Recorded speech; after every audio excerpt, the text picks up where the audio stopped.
Hi, my name is Scarlett. Today we are going to look at Ludvig's revolutionary method of teaching and learning. The best method ever. Remember to take notes and pause along the way to reflect and think. According to Wikipedia, pedagogue is an unofficial term that is often used by educators who have a university or college education in pedagogy at the master's level, master's degree level, pedagogical official examination or doctoral degree, and who in their profession work in teacher education, pedagogical research, teaching or upbringing. This distinguishes them from educators, teachers, assistant professors, lecturers, and others who work the school system. These often have their professional specialization in academic subjects such as science, philological subjects, or social studies, and not specialization in the subject pedagogy beyond the practical pedagogical education. Thank you for asking. I have asked this question to my pedagogy professors and they cannot come up with anyone but Mossie Jurgensen. She did a tremendous job back in the 60s and 70s saying goodbye to the Blackboard school, but as you may have noticed, Blackboard is now back in style. However, there is one bright shining star on the firmament, but his crucial contribution to pedagogy has long been forgotten. His name is Ludvig Holberg. Yes. I wrote a lot of comedies to make us laugh of our vanities, politicians, and pompous academics, just to name a few. But he wrote nearly about everything. 10 years ago, I stumbled over his book Moral Thoughts from 1744. Highly recommendable. One chapter concerns higher education and has a title that sums his method in a sentence. Professors should not lecture but answer questions.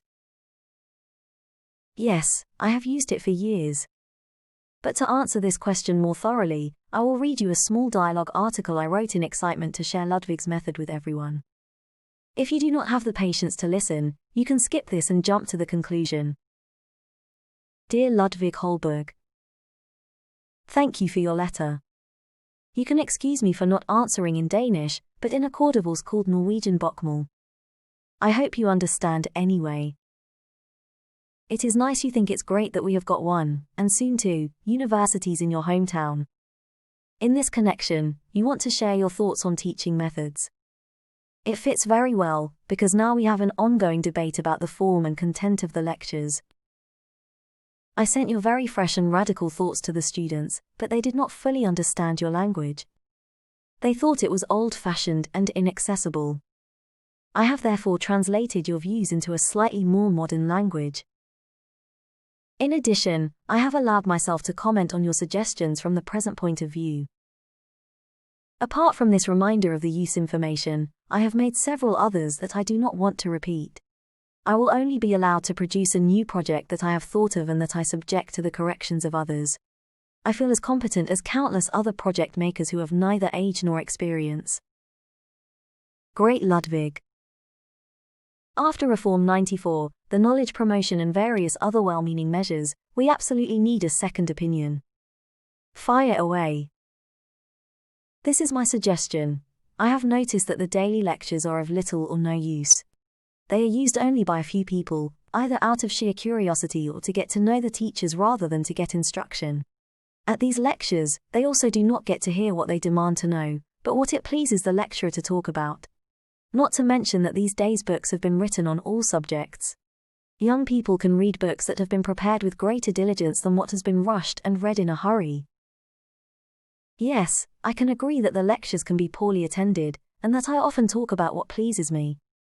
There are of course a wealth of good books, and today we also have something called the Internet, which is a book that contains all the books as well as people who can lecture anywhere, anytime. Maybe we should stop lecturing. I think it could be more useful if the lecturers were turned into answering questions, so that at certain times and places they allowed themselves to be present to answer the questions asked by the students. The lecturers could tell them what they wanted to know and explain to them what they did not understand from books and scriptures that had been recommended. A fantastic idea, Ludvig, but it requires that both lecturer and students are well prepared and have done their homework thoroughly. Of that one would have double benefit. First, no one would dare to take up a teaching job unless he was mature and up to the task. For when the office requires this, no one can hide his ignorance, but will expose it immediately. On the other hand, anyone can be a teacher when he can say whatever he wants and is not subjected to questions. This would drive the teachers to eager reading and increase their knowledge so that they would never become unarmed. To put it in one word, done in this way, no teacher could be or remain unlearned.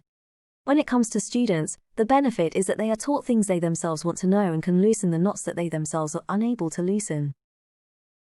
Ludvig, this would probably drive a good number of teachers into other well-paid professions where one can cultivate one's ignorance in peace. Those who remain will undoubtedly learn a great deal. It is known that the one who teaches the learns most. For eager students, this, which I must now call Holberg's method, would probably have been a great innovation. Against this it can be objected that the teaching post would be difficult. It is said that one can ask more than 10 can answer. I am happy to admit that the teaching position will be difficult. But that is exactly what is so useful. It is not impossible, because this way of informing was used in the old days. One sees that those who taught law were called respondents, and that responding in jury was the same as learning. Yes, Ludvig, I think this would have been difficult in our modern times. Today, our students can get answers to all the simple questions in the book that contains all the books. Internet. Then there will only be intricate questions left for us teachers. That one cannot immediately answer all questions should not be blamed, as it is more than one can demand of someone. What you cannot answer today, you can answer tomorrow or at the next meeting. Then both teacher and student benefit from the given question. This is what is called learning by teaching. Thus, in a simple scheme, one could satisfy the interests of both the teacher and the students. Beat two birds with one stone. The teachers would all be, and the students would all become, scholars. And when, in addition to this scheme, one added to thesis that the youth had to prepare at certain times, and awarded rewards to the best, a useful desire to study would be encouraged, and nothing but masterpieces would come to light. Unfortunately, it has become so science today is measured in the number of articles and not their content. Everything comes to light in the book that contains all the books. The Internet. The consolation may be that your great moral thoughts from 1744 are also there, but they must probably be translated into what you consider caudevils to be understood. Regards Scarlett. Of course. Pedagogy has a long tradition going way back to the antiquity, but in Socrates' case it was him that asked the question to reveal prejudices. Yes, Ludvig Holberg is Norway's greatest pedagogue. He invented the modern way of teaching and learning more than 250 years ago. Why his contribution has been forgotten is a puzzle. Maybe, it is too good to be true.